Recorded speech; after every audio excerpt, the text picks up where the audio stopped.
Shalom, Colors dimanapun Anda berada, sukacita sekali buat saya menyapa Colors. Sungguh menjadi hal yang sangat membahagiakan kalau kita tetap menjalin sebuah komunikasi di tengah-tengah situasi yang tidak mudah yang kita hadapi hari-hari ini. Ya, hari ini kita akan berjumpa dalam sebuah seri pengajaran tentang 7 series alasan-alasan iblis untuk menghancurkan rumah tangga dan keluarga.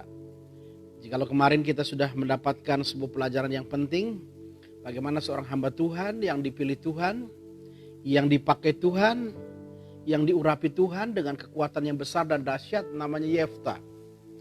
Yefta dipakai Tuhan dengan luar biasa, dan Tuhan punya sebuah rencana grand design yang besar dalam hidup Yefta, sehingga tidak heran kalau kita lihat perbandingannya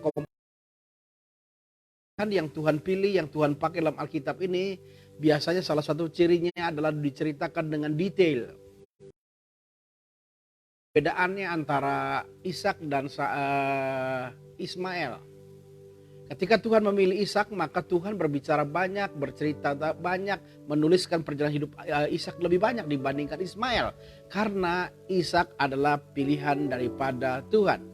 Demikian juga ketika Yakub dengan Esau, ada pertikaian yang hebat dan Tuhan memilih Yakub menjadi umat pilihannya, umat kesayangannya, umat yang menjadi tangan kanannya. Maka tidak heran Yakub juga diceritakan dengan panjang lebar dalam perjalanan hidupnya.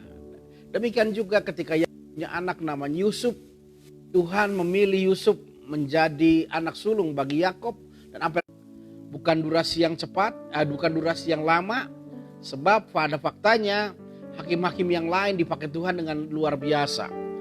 Kita lihat Otniel, hakim yang pertama, dipakai Tuhan 40 tahun. Sekalipun kisah hidupnya hanya diceritakan secara sepintas di dalam 11 ayat. 11 ayat mengcover perjalanan hidup dan pelayanannya 40 tahun. Lalu Ehud, hakim yang kedua, dicatat dengan 19 ayat perjalanan hidupnya, tetapi dipakai Tuhan. Lalu Simpson yang selama ini kita mengasumsikan dia salah satu hakim yang gagal karena iman dan pengharapannya takluk oleh karena yang namanya wanita. Tapi dia juga dipakai Tuhan dengan luar biasa 20 tahun. Yang lebih ironis adalah Deborah, hakim wanita yang dicatat dalam Alkitab kita. Padahal pada saat itu wanita dipandang sebagai warga negara kelas 2 daripada laki-laki. Levelnya di bawah laki-laki. Tetapi bisa Tuhan pakai juga 20 tahun. Tetapi kenapa Yefta yang dipanjang lebar 47 ayat dituliskan hanya sampai 6 tahun lamanya? Artinya ada destinasi, ada sebuah rancangan-rencana Tuhan yang tidak tergapai dengan luar biasa dalam kehidupan Yefta ini. Alkitab kita memberikan catatan penting yang menarik dalam Hakim-Hakim pasal 12 ayat 4 sampai 6. Yefta lahir dari kelompok suku yang bernama Gilead, bagian daripada Efraim. Jadi Yefta ketika satu saat bangsa Amon berusaha menyerang mereka, Yefta berteriak kepada bangsanya, bangsa Gilead, ke suku Efraim untuk membantu mereka. Tapi apa yang terjadi? Suku telinga mereka tidak mengulurkan tangan mereka, sehingga Yefta terpaksa bertempur dengan suku yang kecil dari Gilead ini. Dan puji Tuhan, Yefta memenangi pertempuran dengan hebat, dengan luar biasa.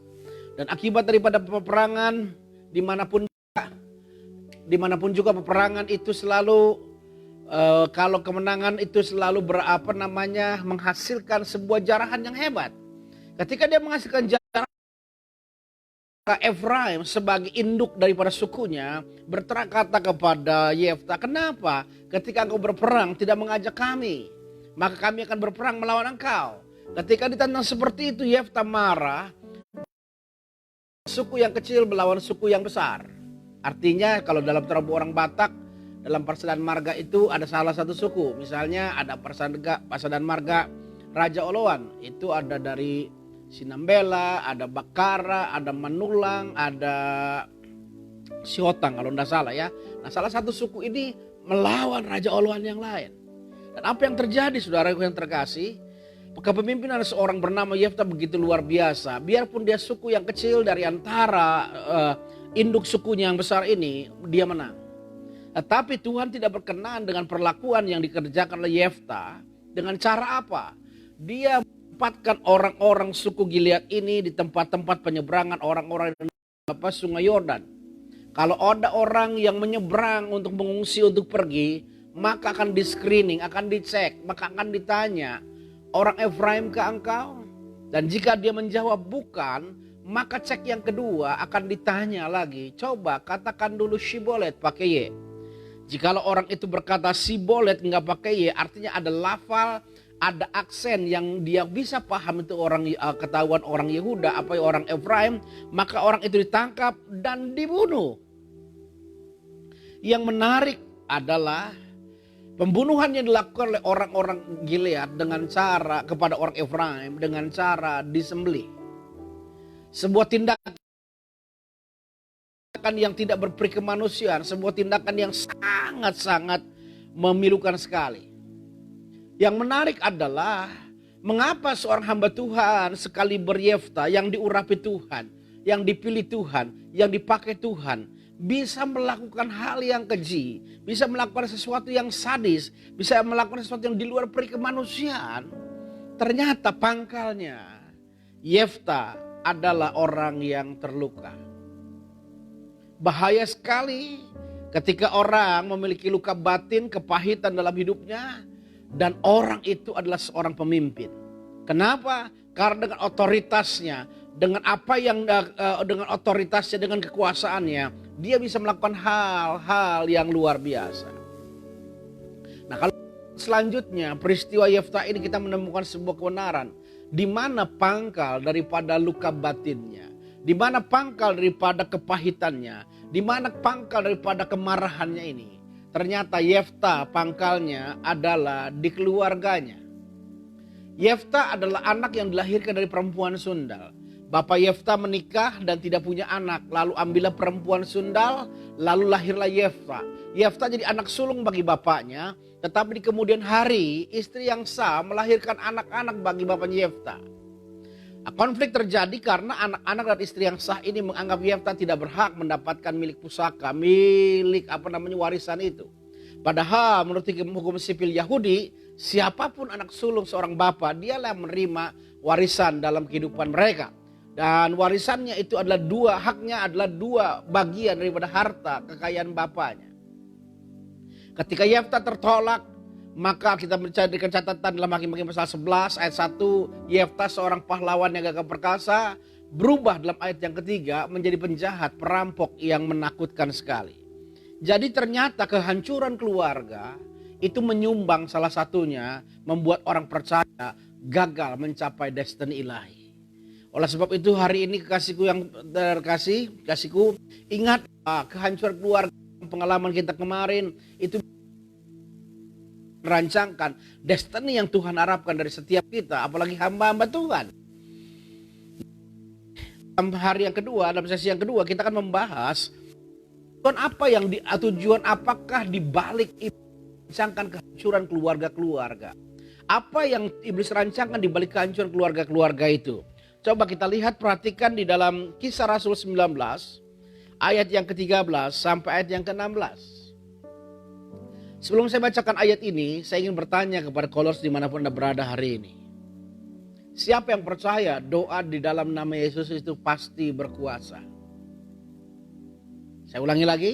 Siapa di antara Kolors yang di rumah maupun dimanapun Anda berada hari ini yang sedang menyaksikan program kita hari ini, percaya bahwa doa di dalam nama Yesus itu pasti berkuasa? Saudara percaya? Saya bilang tidak selamanya doa di dalam nama Yesus itu berkuasa. Kenapa? Coba kita buktikan. Kisah Rasul 19 ayat 13-16 membuktikan bahwa doa dalam nama Yesus tidak selamanya berkuasa. Kisah Rasul 19 ayat 13-16 bilang begini. Anak-anak Skewa, sons of Skeva. Juga beberapa tukang Tuhan Yesus atas mereka yang kerasukan roh jahat. Dengan berseru katanya, aku menyumpai kamu demi nama Yesus yang diberitakan oleh Paulus. Mereka yang melakukan hal itu, perhatikan, orang yang berseru, berdoa, melakukan pelayan pelepasan kepada orang yang dirasuki roh jahat itu dikatakan, mereka yang melakukan hal itu ialah ketujuh orang dari anak seorang imam kepala Yahudi yang bernama Skewa. Jadi 7 orang anak imam kepala Skewa ini melakukan pelayan pelepasan, mengusir roh jahat dari orang yang terikat dengan roh jahat. Ayat 15-nya bilang begini. 7 orang itu berkata, aku menyumpahi kamu demi nama Yesus yang diberitakan oleh Paulus. Ayat 15-nya. Tetapi roh jahat itu menjawab, Yesus aku kenal dan Paulus aku ketahui. Tetapi kamu, siapakah kamu? Dan orang yang dirasuk roh jahat itu menerpa mereka dan menggagai mereka semua dan mengalahkannya. Sehingga mereka lari dari rumah orang itu dengan telanjang dan luka-luka. Kembali saya tanya ulang. Apakah benar doa dalam nama Yesus pasti berkuasa? Apakah benar doa dalam nama Yesus itu membuat sebuah doa itu powerful? Ternyata tidak. Pengalaman rohani yang diperlihatkan kepada kita dalam Kisah Rasul 19 ayat 13 sampai 16. 7 orang anak imam, dan bukan imam sembarangan tetapi imam kepala yang namanya Skewa, melakukan pelayanan pelepasan kepada orang yang dirasuk roh jahat, dan dia berseru, demi nama Yesus yang diberitakan oleh Paulus, aku menyumpahi engkau. Saya percaya yang dimaksudkan Yesus yang diberitakan Paulus adalah Yesus Kristus, Allah kita. Artinya 7 orang anak imam kepala ini melakukan pelayanan pelepasan dengan liturgi menggunakan nama Tuhan Yesus Kristus. Tetapi apa yang terjadi? Ayat yang ke-15 dikatakan, ayat 15, roh jahat itu menjawab, Yesus aku kenal dan Paulus aku ketahui, tetapi siapa kamu? Dan orang yang dirasuk roh jahat itu, orang itu menerpa mereka dan menggagai mereka semua dan mengalahkannya. Sehingga 7 orang anak imam kepala lari tunggang langgang dengan telanjang dan luka-luka. Ini sebuah fakta yang mengejutkan buat kita sebagai orang Kristen. Ini fakta yang menarik buat kita sebagai anak-anak Tuhan. Ini fakta yang harusnya mendewasakan setiap iman orang percaya adalah ternyata di doa di dalam nama Tuhan Yesus Kristus tidak menjadi sebuah jaminan. Doa itu menjadi powerful. Doa itu penuh dengan kuasa. Doa itu berdampak dengan hebat. Hari ini mungkin kita agak sedikit terkejut dengan apa pernyataan saya hari ini ya. Karena selama ini kita sudah distigmatisasi, kita sudah diberikan pemahaman doa dalam nama Yesus pasti berkuasa. Doa dalam nama Yesus pasti mengandung mujizat yang hebat. Tetapi faktanya hari ini 7 anak imam kepala Skewa, 7 anak imam kepala, bukan imam sembarangan, bukan imam ecek-ecek, tetapi salah satu pemimpin imam yang bernama Skewa. Mereka mengusir setan demi nama Yesus, tetapi mereka ditaklukkan dan dikalahkan. Tetapi mereka bahkan lari dengan telanjang dan luka-luka. Pertanyaannya,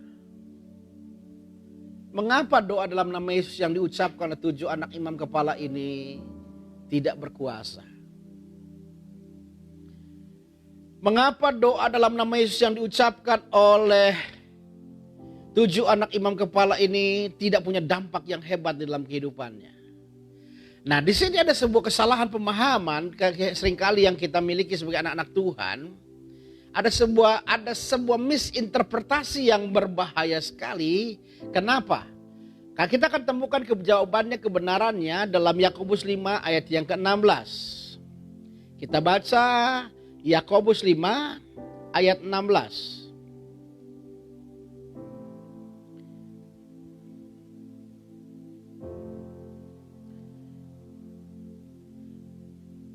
Yakobus 5 ayat 16 berkata demikian. Karena itu hendaklah kamu saling mengaku dosamu dan saling mendoakan. Nah, kalimat ini yang menarik, supaya kamu sembuh. Dan kalimat bagian B-nya menghentakkan kita hari ini memberikan sebuah pemahaman secara mendasar kenapa tidak selamanya doa dalam nama Yesus berkuasa. Sebab Alkitab berkata demikian dengan lugas dan tangkasnya. Dalam Yakobus 5:16 berkata demikian.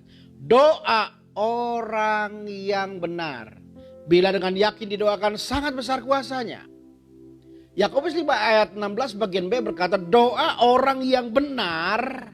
Doa orang yang benar bukan doa yang benar. Anda dapat melihat perbedaannya? Alkitab dengan catatan doa orang yang benar bila dengan yakin didoakan sangat besar kuasanya. Jadi yang besar kuasanya doa orang yang benar. Tetapi seringkali kita punya asumsi yang sederhana namun mengalami kekeliruan, mengalami deviasi pengertian. Kita seringkali menangkapnya bukan doa orang yang benar, tetapi doa yang benar. Jadi 7 anak imam kepala Yahudi yang bernama Skewa, mereka punya doa yang benar. Kenapa? Karena menggunakan nama Yesus sebagai dasar doanya. Padahal kita berikan catatan penting buat kita hari ini. Doa yang berkuasa, doa yang powerful, doa yang berdampak adalah doa orang yang benar. Lihat, ada deviasi yang kelihatannya sedikit berbeda. Tetapi kalau kita tarik dalam garis yang panjang, maka deviasi itu akan menjadi sangat jauh sekali. Bukan doa yang benar, tetapi doa orang yang benar. Nangkap ya saudara ya. Nangkep poinnya. Dan saya percaya ukuran benar itu yang menjadi pertanyaan kita siang hari ini.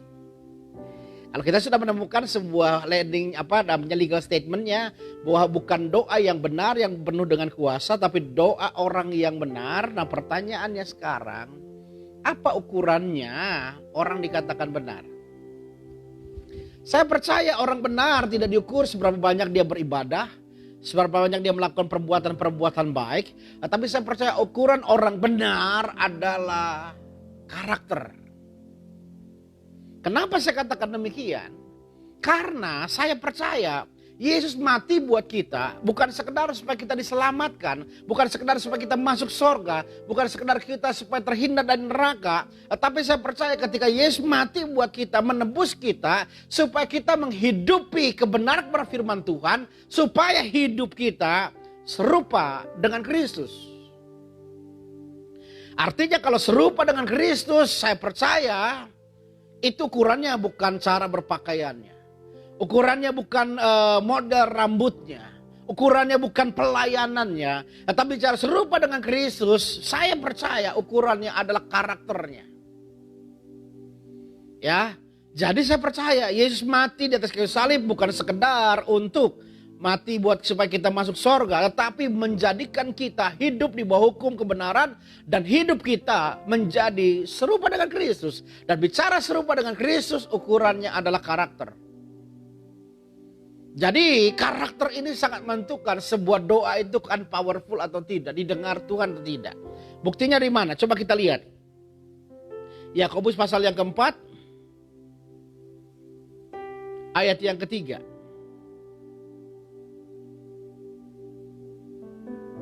Mulai ayat 1 sampai ayat yang ketiga. Perhatikan bahwa karakter itu menjadi legal standingnya. Allah akan memberikan otoritas dalam kehidupan kita untuk mengerjakan perkara-perkara yang hebat. Jadi sekali lagi saya mau katakan begini. Doa dalam nama Yesus tidak selalu berkuasa sebab Alkitab tidak memberikan jaminan seperti itu. Yang Tuhan garanti, yang Tuhan kasih jaminan, doa adalah doa orang yang benar, bukan doa yang benar. Kalau doa yang benar, siapapun yang berdoa, yang penting strukturnya, yang penting liturginya benar, maka doa itu berkuasa. Tidak. Yang menentukan doa berkuasa adalah doa orang yang benar. Doa orang benar. Bicara benar ukurannya karakter. Bicara benar keserupan dengan Kristus. Nah saya membuktikan bahwa karakter itu menjadi salah satu faktor kita punya otoritas di dalam doa kita. Coba kita lihat ayat 1 sampai 3. Dari manakah datangnya sengketa dan pertengkaran di antara kamu? Bukankah datangnya dari hawa nafsumu yang saling berjuang dalam tubuhmu? Kamu mengingini sesuatu, tetapi kamu tidak memperolehnya. Lalu kamu membunuh, kamu iri hati, tetapi kamu tidak mencapai tujuanmu. Lalu kamu bertengkar dan kamu berkelahi. Perhatikan. Kamu tidak memperoleh apa-apa karena kamu tidak berdoa. Atau kamu berdoa juga, tetapi kamu tidak menerima apa-apa. Perhatikan. Karena kamu salah berdoa. Alkitab catat kita salah berdoa. Kenapa kita berkata demikian? Sebab yang kamu minta itu hendak kamu habiskan untuk memuaskan hawa nafsumu. Lihat, kita tidak memperoleh apa-apa ketika dalam doa. Ketika Tuhan melihat apa yang kita minta, apa yang kita doakan, itu untuk memuaskan hawa nafsu kita. Lihat bagaimana pentingnya sebuah karakter menentukan sebuah doa itu akan menjadi didengar oleh Tuhan atau tidak. Dan karakter itu bicara doa orang yang benar. Nah, yang menjadi pertanyaan kita hari ini, pemaparan kita bagian terakhir supaya kita mengerti dengan tema kita hari ini tentang alasan iblis menghancurkan keluarga-keluarga ilahi. Pertanyaannya adalah, di manakah tempat pembentukan karakter yang paling hebat? Saya ulangi lagi. Tadi kita menemukan sebuah mutiara iman bahwa bukan doa yang benar yang membuat Tuhan mendengar, tetapi doa orang yang benar. Sekalipun doa dalam nama Yesus, tapi kalau dia nggak benar, Tuhan tidak pedulikan. Itu sama seperti 7 anak imam kepala sekewa yang mengusir roh jahat itu ya. Nah, doa orang benar itu ukurannya adalah karakter. Makanya Yakobus pasal 4, kenapa kita dalam doa tidak memperoleh sesuatu? Karena kita hendak menghabiskan untuk hawa nafsu kita. Artinya dengan karakter yang tidak baik. Artinya karakter menjadi faktor penentu bahwa doa-doa kita akan didengarkan oleh Tuhan. Nah, pertanyaan yang menarik yang menjadi closing statement kita hari ini adalah, di mana tempat pembentukan karakter yang paling hebat? Saya percaya dulu ketika saya kuliah di Petamburan, STTBI, sekarangnya dulu namanya ITKI ya. Dosen saya Pendeta Mesak, namanya sama juga ya, mengajarkan pendidikan agama Kristen. Dia cerita begini, 75% karakter seseorang, karakter kita hari ini, pembentukannya ditentukan pada masa the golden age. Pada umur berapakah golden age atau usia emas untuk seseorang membentuk karakter? Yang menarik yang tidak pernah saya duga adalah Pak Mesak bilang begini, the golden age untuk pembentukan karakter yang paling hebat adalah usia 0 sampai 7 tahun. Saya terkejut, kenapa? Kayaknya 0 sampai 7 tahun belum ada fase yang apa-apa dikerjakan oleh anak itu. Tetapi sebenarnya itu fase yang terbaik. 0 sampai 7 tahun. Artinya kita mendapatkan sebuah kebenaran yang penting. Dengan siapa? Usia 0 sampai 7 tahun adalah usia disebut prasekolah ya, di mana dia menghabiskan waktunya lebih banyak di rumah. Dengan siapa dia menghabiskan waktunya di rumah, maka tidak heran karakternya akan seperti dia. Dengan siapa dia menghabiskan waktu-waktu yang terbaiknya di rumah, maka kita menemukan bahwa dia akan membentuk karakternya. Makanya saya punya kerinduan suatu saat, kalau Tuhan berkati saya mau kita punya sebuah pola yayasan yang mendidik babysitter. Kalau babysitter itu adalah memiliki hati seorang guru sekolah minggu yang mendidik anak. Dia bisa didik anaknya sebelum makan berdoa, sebelum mengerjakan apa berdoa. Dia didik etika anaknya untuk mencapai selamat pagi sama orang tuanya. Saya percaya anak-anak saudara akan menjadi anak-anak yang hebat. Artinya 0 sampai 7 tahun dalam masa prasekolah, masa di mana kita menghabiskan waktu kita di rumah. Artinya saya mau simpulkan sederhana, pembentukan karakter yang paling hebat adalah di dalam keluarga.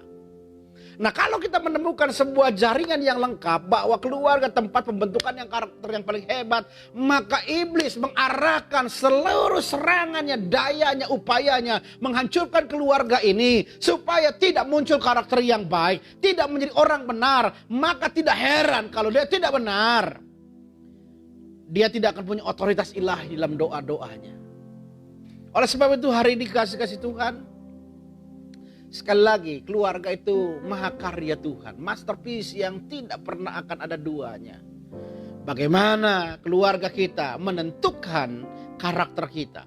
Bagaimana karakter kita menentukan otoritas ilahi dalam kehidupan kita? Nah, oleh sebab itu yang kedua kita mau simpulkan dari kebenaran firman Tuhan sepanjang minggu ini adalah kenapa iblis berusaha dan berupaya menghancurkan rumah tangga. Ketika rumah tangga hancur, maka akan menghasilkan orang-orang yang berkarakter rusak, karakter kepahitan, karakter kebencian, karakter yang tidak baik. Dan itulah pangkalnya doa mereka nantinya tidak berkuasa.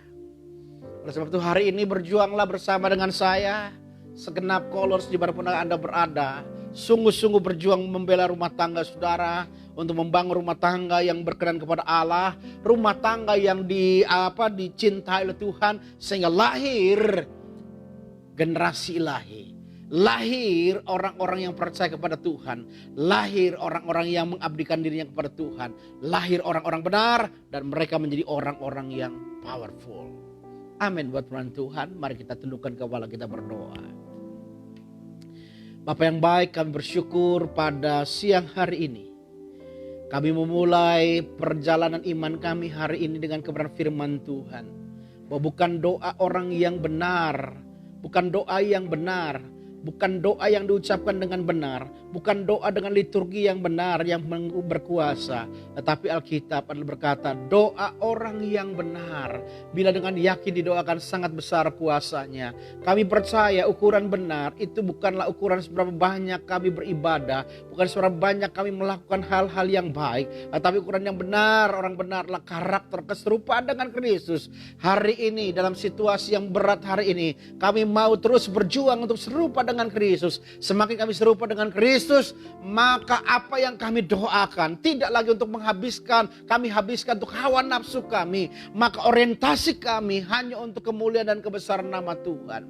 Terima kasih Bapa pada pada hari ini, biar Tuhan memberkati kami semua dengan firman-Mu, dan firman-Mu meneguhkan dan menguatkan kami semua.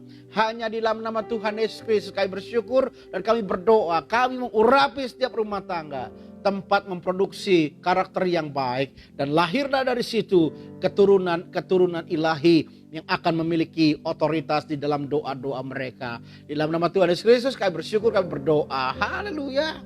Amin. Ya, saya sampaikan hal yang penting sebentar malam jam 8 malam pukul 20 hari ini kita akan berjumpa dengan call kita online lagi bersama dengan Pendeta Max Melkiano Masi. Dia akan bicara banyak malam hari ini tentang mezbah keluarga, pentingnya mezbah keluarga. Dan saya percaya ini akan memberkati kita semua. Saya merindu kita semua bisa tune in. Stay tune terus di live streaming di akun FB Mesak Alexander untuk mendengarkan paparan firman Tuhan yang akan memerdekakan dan menguatkan kita semua. Tuhan memberkati.